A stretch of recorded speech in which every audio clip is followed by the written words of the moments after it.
कि सुजलोन एनर्जी का जो काम है बहुत अच्छा है, उसके पास ऑर्डर हैं बहुत अच्छी है, हर एक चीज़ सुजलोन एनर्जी की अच्छी है, फिर भी वो तेज़ी आपको देखने को नहीं मिल रही है। कुछ न्यूज़ को आप समझे तो उससे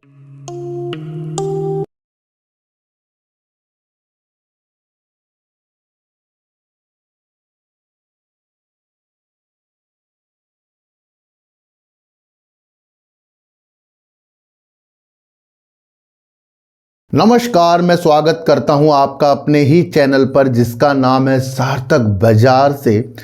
आज हम बात करेंगे पवन ऊर्जा की, यानी कि विंड टरबाइन की, और उसके अंदर विंड एनर्जी की। उसके अंदर एक बहुत अच्छी न्यूज़ है सर। भारत ने पवन ऊर्जा के तरफ वर्ल्ड में अपना कौन सा स्थान प्राप्त कर लिया है, और इस स्थान प्राप्त करने से बहुत सारी दिशा दिखती है हमें पर दूर तक की।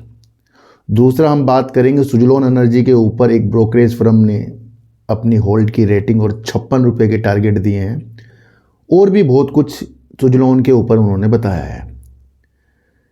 इस न्यूज़ के अंदर जितनी भी चीज़ें हैं उसके बारे में आज हम उल्लेख करेंगे, समझेंगे, क्योंकि जिस भी ब्रोकरेज फर्म ने ये एक एनालाइज की है, अच्छे चैनल पर आई है, वो भी ये मानते हैं कि सुजलोन एनर्जी का जो काम है बहुत अच्छा है, उसके पास ऑर्डर हैं बहुत अच्छी है, हर एक चीज़ सुजलोन एनर्जी की अच्छी है, फिर भी वो तेज़ी आपको देखने को नहीं मिल रही है।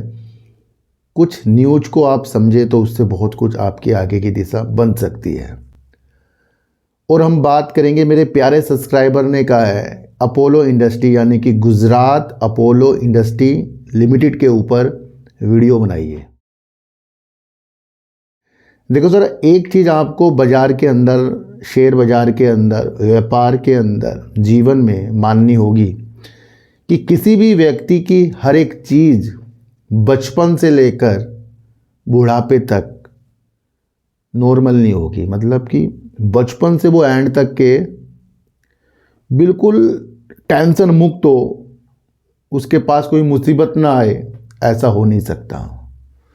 बड़े बड़े उद्योगपति उठाकर देख लेना, शुरुआती उनकी अच्छी हो सकती है, बाद में प्रॉब्लम आएगी फिर वो अच्छे हो जाए, या शुरुआत में प्रॉब्लम में थे फिर अच्छे। मतलब एक से एक अगर आप शेयर बाज़ार के धुरंधर को भी देखें तो किसी का भी जीवन, व्यापार, बिजनेस, शेयर बाज़ार, पोर्टफोलियो शुरुआती तौर पर अच्छा नहीं रहा है। यानी कि इससे आपको सीखना है कि अगर आप अपने पोर्टफोलियो को देखकर टेंशन में हैं, कुछ अपने डिसीजन को लेकर टेंशन में हैं, तो आपको दूसरी विधि भी देखनी पड़ेगी कि आज जो अच्छे मुकाम पर है, क्या वो शुरू से ही अच्छे मुकाम पर हैं या उन्होंने कोई टेंशनें झेली होंगी। राकेश झुनझुनवाला जी ने कहा कि अगर उनके पोर्टफोलियो में 10 कंपनियों के शेयर हैं तो 10 के 10 प्रॉफिट में नहीं है, 10 के 10 उन्हें मज़े नहीं दे रहे हैं, उसमें से कुछ निगेटिव भी चलते हैं। हम अपने बाज़ार की स्थितियों को अपने द्वारा ही सही कर सकते हैं, अपनी गलतियों से ही सीख सकते हैं कि अगर आज हमारे बाज़ार के अंदर कुछ डिसीजन गलत हो गए, तो कुछ कंपनियां होती हैं कि वो व्यापार सब कुछ बेस्ट कर दे, बहुत अच्छा चीज़ें कर दे, पर वो बड़प्पन की तरफ नहीं दिखाती, मतलब कि बढ़ने की तरफ नहीं होती, शुरुआती तौर में बढ़ जाती है। पर ऐसा नहीं कि अगर वो आपको बढ़कर नहीं दिखा रही तो उसका काम बेकार हो गया या वो आगे बहुत अच्छा नहीं कर पाएगी। भैया वो कर जाएगी अच्छा, पर आपकी धैर्यता ही आपको सफल बनाएगी बाज़ार के अंदर। तो आपके अपने डिसीजन किस प्रकार के हैं, कुछ बेकारी कंपनी शायद हैं तो वो अलग स्थितियां हैं, कुछ अच्छी कंपनी होने के बाद भी ऊपर नहीं जा रहे हैं, वो आपकी धैर्यता की स्थितियां हैं। तो बाज़ार के अंदर कोई भी परफेक्ट नहीं है, और जो आज परफेक्ट है वो अपनी सारी स्थितियों को समझकर, उसे मानकर ही परफेक्ट है। सबसे पहले आप ये समझकर चल जाना। जिस दिन आपने ये चीज़ें समझ ली, फिर आपको बाज़ार के अंदर काम करने में मन अच्छा लगेगा। इसलिए कभी भी ये डिसीजन जो भी आप बनाएं उसे सोच समझ कर बनाएं, जल्दबाजी में ना बनाएं। जो गलतियां पहले हो चुकी हैं उसमें सुधार हमें करना पड़ेगा, तभी जाकर हम कुछ सालों बाद और बेहतर स्थितियों में जाएंगे। तो शुरुआती तौर पर कोई भी अच्छा नहीं होता, क्योंकि अगर मैं अपनी स्थिति फिर आपको बता रहा हूँ, मेरे भी जो रुझान था छोटे छोटे शेयरों के अंदर था, जीटीएल इंफ्रा एक ऐसी छोटी छोटी कंपनियों के ऊपर था, और वो आज तक ऐसी की ऐसी है, टेंशन ही दे के जा रही है। पर उससे अच्छी अच्छी कंपनियों को दिमाग लगाया तो वो हमें कुछ देकर भी गई है ना। तो ये आपको सबसे पहले समझना पड़ेगा, क्योंकि काफ़ी लोग कहते हैं हम फंस गए, हम ये हो गया वो हो गया। तो ये तो खरीदने से पहले देखना है, चीज़ों को समझना है। बाजार अगर देने का ही नाम है तो फिर कोई भी काम ना करे, आस पड़ोस के लोग आपके काम ना करते कहीं जा कर। तो डिपेंड होना शेयर बाज़ार में, ये कोई ऐसी बात नहीं कि आपने कुछ चाय बना ली हो, इसमें तो बहुत टेंशन होती है। इसलिए अपना पहला काम भी आपको समझ कर चलना पड़ेगा। तो चलो, ये तो थोड़ी मोटिवेशनल वाली चीज़ें थी जिससे हमें समझना है और आगे की राह देखना है कि भाई सबके बाज़ार में लॉस भी होते हैं, प्रॉफिट भी होते हैं। तो ये एक पार्ट हो गया है।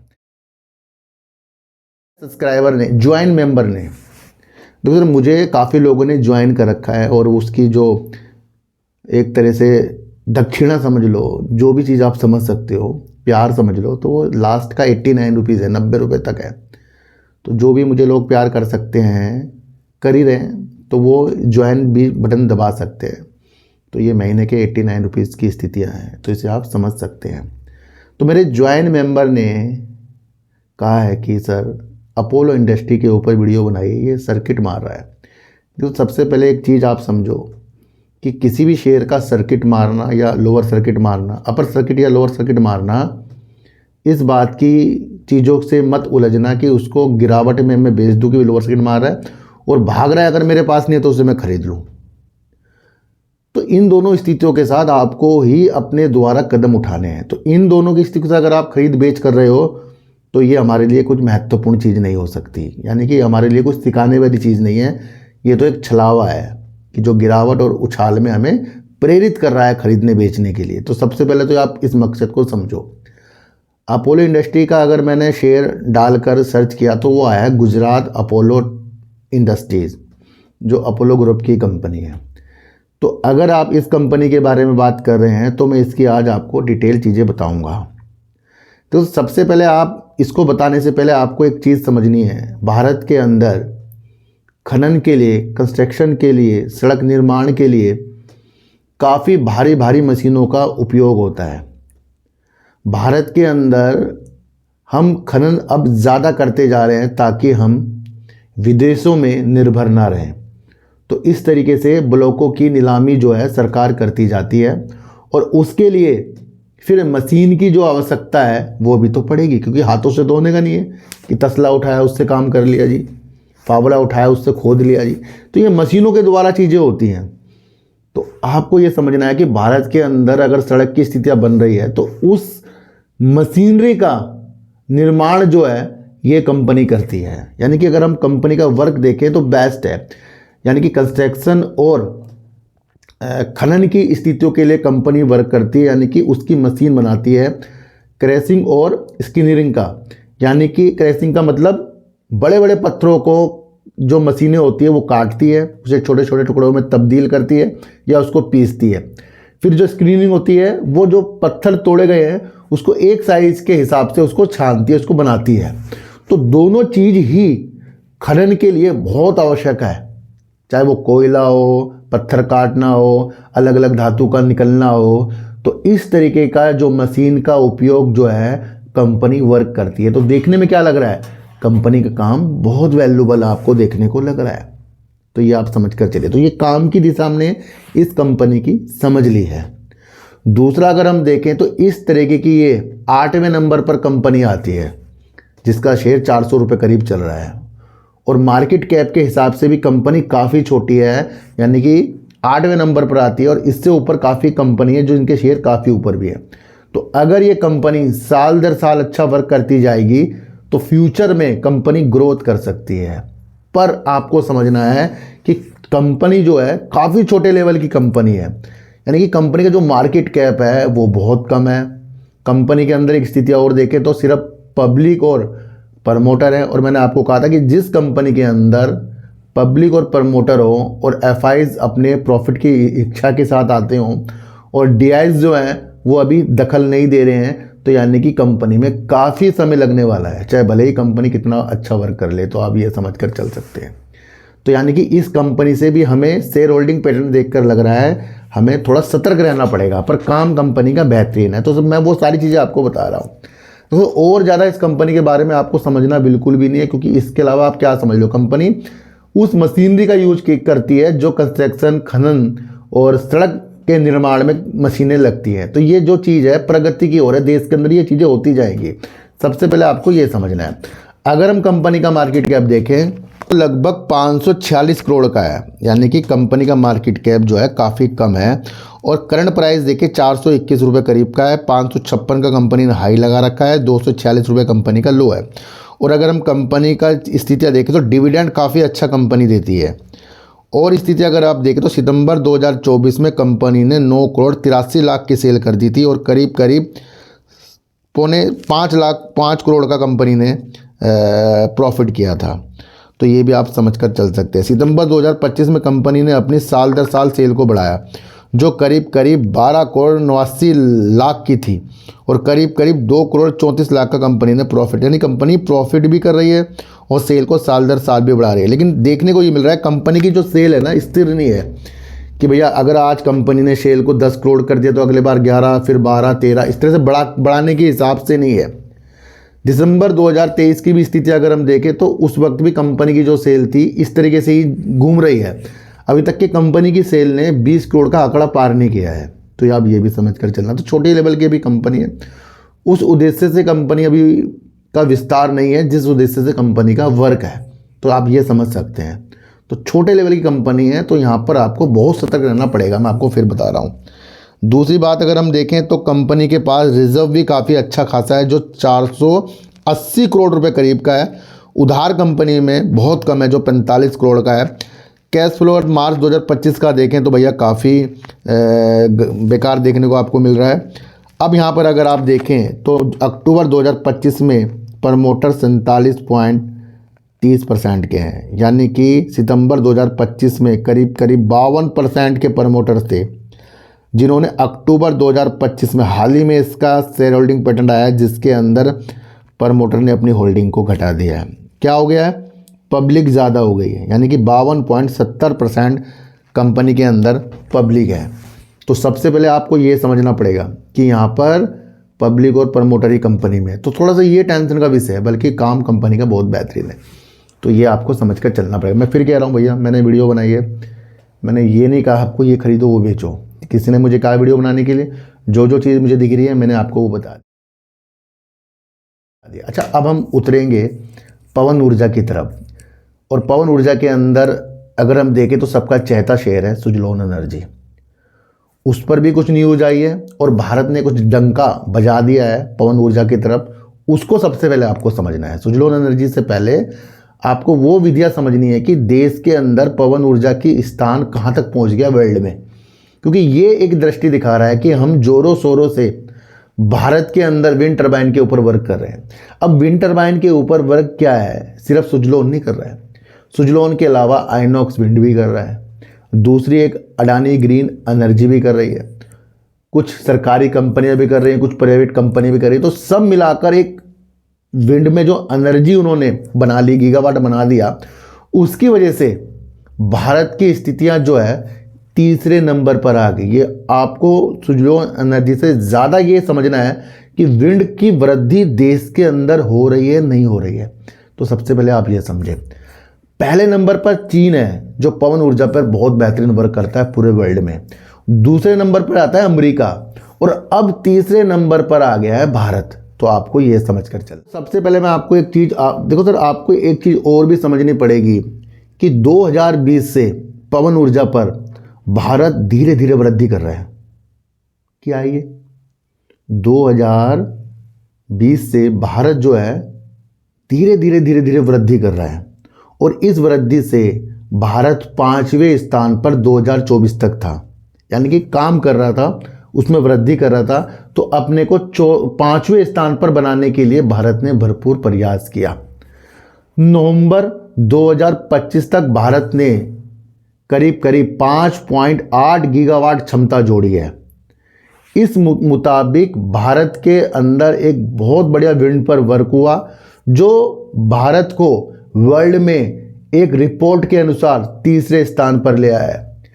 3 वर्षों तक जो जर्मनी और ब्राज़ील जो है तीसरे चौथे स्थान पर थे और भारत 5वें स्थान पर था। अब भारत ने इन दोनों को पछाड़कर तीसरा स्थान प्राप्त कर लिया है और अगर भारत और गति के साथ आगे बढ़ता रहा तो इस बार अनुमान है 6.2 गीगावाट की क्षमता पूरी जोड़ लेगा, जो अभी इसने 5.8 गीगावाट की क्षमता जोड़ी है। इससे ये अमेरिका की क्षमता के बराबर हो जाएगा। तो अगर आप विंड की तलाश कर रहे हैं, विंड एनर्जी के शेयरों को देख रहे हैं, आपको ये न्यूज़ बहुत समझनी ज़रूरत है क्योंकि 2017 से विंड पर 4.2 गीगावाट की जो हमारी वार्षिक क्षमता थी 2017 में, उससे कहीं ज़्यादा अब भारत अपनी क्षमता को बढ़ाकर 5.8 गीगावाट नवंबर तक कर चुका है और अब 6.2 गीगावाट तक पूरी होने की उम्मीद है।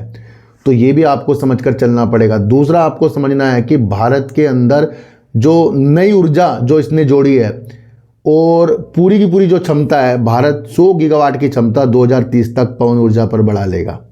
तो आपको ये चीज़ों को समझना है कि भारत अब तीसरे स्थान पर है और वो क्यों है? क्योंकि उसने विंड पर अच्छा वर्क किया है। अब विंड पर अच्छा वर्क किया है तभी तो कंपनियों ने अच्छा योगदान दिया है और अच्छा योगदान देने की वजह से भारत तीसरे नंबर पर आया है। तो यानी कि जितनी कंपनी भारत के अंदर विंड पर वर्क कर रही हैं उन्होंने इस न्यूज़ के द्वारा अपने की स्थिति को क्षमता के साथ रखा है। अभी अगर हम देखें सुजलोन एनर्जी जो इतना अच्छा खासा उसने रिजल्ट दिया है, इतना अच्छा प्रॉफिट दिया है और अपनी क्षमता को बढ़ा रहा है, अच्छे खासा उसका ऑर्डर बुक है, उसके बावजूद भी उसका शेयर रिजल्ट के बाद से ऊपर जाता हुआ आपको देखने को नहीं मिला है। और कई विश्लेषक जो हैं इसके बहुत अच्छे खासे भी इसके टारगेट देकर गए हैं, वो भी अभी अचीव नहीं हो रहे हैं और अच्छा खासा काम करने के बावजूद भी काफ़ी जो एनालाइज हैं करने वाले हैं इसकी नेगेटिव आपको टारगेट भी देते हुए देखने को मिले हैं। अब एक और टारगेट निकल कर आया है और एक और विश्लेषक ने कुछ चीज़ों को बताया, ब्रोकरेज फर्म वाले ने कुछ बताया, ये आपके लिए समझना बहुत जरूरी है। इसके लिए थोड़ी सी न्यूज़ मुझे पढ़नी पड़ी, इससे हमें और चीज़ें समझ में आए। तो सुजलोन एनर्जी का जो बिजनेस है ना मजबूत है, फिर शेयरों में तेजी क्यों नहीं? ब्रोकरेज ने बताई बड़ी वजह भी सही है, तब भी तेजी नहीं है, तो ब्रोकरेज वाले ने इसमें कुछ चीज़ें बताई हैं, तो आपको ये समझना है। देखो सर क्या है कि घरेलू ब्रोकरेज फर्म ने सुजलोन एनर्जी को लेकर अपनी नई रिपोर्ट साझा की है और ब्रोकरेज का मानना है कि फर्म का मानना है कि सुजलोन एक मजबूत और टिकाऊ विंड एनर्जी कंपनी है। यानी कि ब्रोकरेज फर्म वाले भी मान रहे हैं कि कंपनी एक मजबूत भी है, टिकाऊ विंड एनर्जी कंपनी है, लेकिन मौजूदा वैल्यूएशन पर निकट अवधि में अपसाइड सीमित नज़र आता है। कंपनी के अंदर जो भी ब्रोकरेज फर्म वाले एनालाइज कर रहे हैं वो उसे मजबूत भी मान रहे हैं, विंड पर अच्छा वर्क करने वाला भी मान रहे हैं, पर निकट अवधि में ऊंचाई की ओर जाना इसकी अभी कोई भी जाने की कोई सीमित नज़र नहीं है इसके ऊपर। तो ये आप ये समझकर चलना, तो ये भी आपको समझकर चलना पड़ेगा। ब्रोकरेज के मुताबिक अगर ये शेयर ऊंचे स्तरों पर चले जाए तो फिर वहाँ पर आपको बिकवाली के स्तर देखने को मिलेंगे, इससे भी निवेशक जो हैं कमज़ोर होने की स्थिति में आ सकते हैं। तो आपको ये भी समझकर चलना पड़ेगा। साथ ही स्टॉक के ज़्यादातर पॉजिटिव फैक्टर्स पहले ही कीमत में शामिल हो चुके हैं। क्या मतलब है इसका कि अगर ये कंपनी के शेयर जो उछाल की तरफ गए तो वहाँ पर जो भी अपनी बिकवाली करेगा तो उससे क्या होगा, निवेशकों का दिल टूट जाएंगे, वो फिर शेयर नीचे करीब आएगा। दूसरा जो पॉजिटिव फैक्टर्स थे, जो भी न्यूज़ थी, रिजल्ट थे, जो भी अच्छी चीज़ें थी वो पहले इसकी कीमतों में अब आ चुकी है। यानी कि अब कोई अच्छी ऐसी तो न्यूज़ नहीं आई कि भैया इसने बहुत अच्छा रिजल्ट दिया था ना, वो हो गया, इसे सरकारी महकमे से ऑर्डर अच्छा मिला था, इसके बाद इतनी ऑर्डर बुक है, ये सारी चीज़ें हो चुकी हैं। तो यानी कि अब ऐसी कोई चीज़ नहीं है कि जिसकी वजह से कोई वही पुरानी न्यूज़ आके इसे ऊपर भगा दे, तो वो सारे के सारे इसके जो स्टैम्प शेयर है उसमें वो समा गई है वो न्यूज़। तो ये भी एक आपको बहुत समझ आने वाली चीज़ है, समझकर आप चल सकते हैं। तो सुजलोन का एक मजबूत पक्ष क्या है? OMS यानी कि operation and maintenance business company की बड़ी ताकत है। ये बिजनेस 15.1 गीगावाट की एसेट्स को मैनेज करता है, इससे कंपनी का स्थिर रेवेन्यू मिलता है। वित्त वर्ष 26 में इसमें ग्रोथ की उम्मीद भी जताई गई है, ये भी आप समझकर चल सकते हैं। क्योंकि हाल से कंपनी ये कह रही है कि भाई जिस तरीके से इनका बिजनेस है, मैन्युफैक्चरिंग की स्थिति है, तो वहाँ पर कभी ना कभी कभी ना क्या हमेशा ही पैसों का दबाव बना पड़ा रहता है, और इस जोखिम के लिए कंपनी ने 7,000 करोड़ रुपए भी जुटाए थे।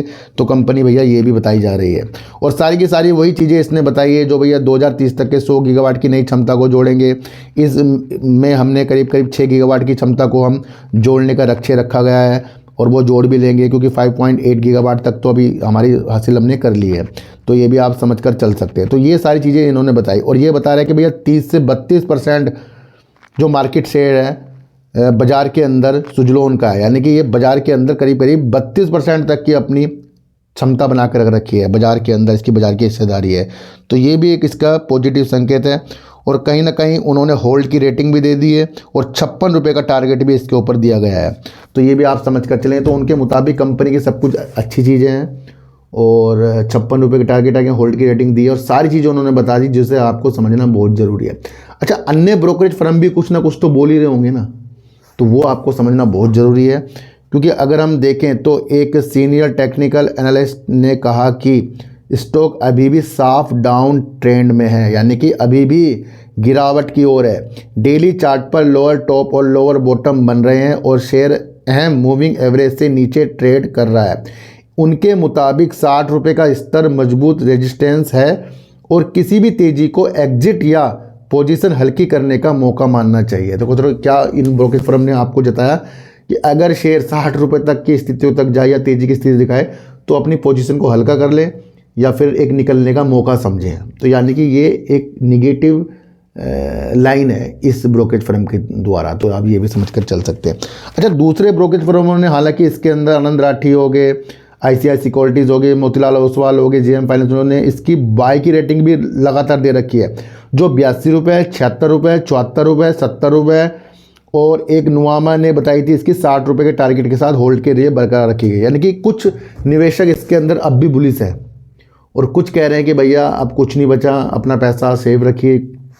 बहुत कुछ आपने पहले सुन चुके हैं। तो एक नई ब्रोकरेज फर्म है जिन्होंने 56 रुपये पर उन्होंने बहुत कुछ चीज़ें बताई जिसे आपने समझना है। और एक समझने की चीज़ मैंने आपके अंदर बताई कि भारत अब तीसरे स्थान पर पहुंच गया है, जो अमेरिका के बाद अब तीसरे स्थान पर भारत है विंड टर्बाइन में, जिसने ब्राज़ील और जर्मनी को पीछे कर दिया है।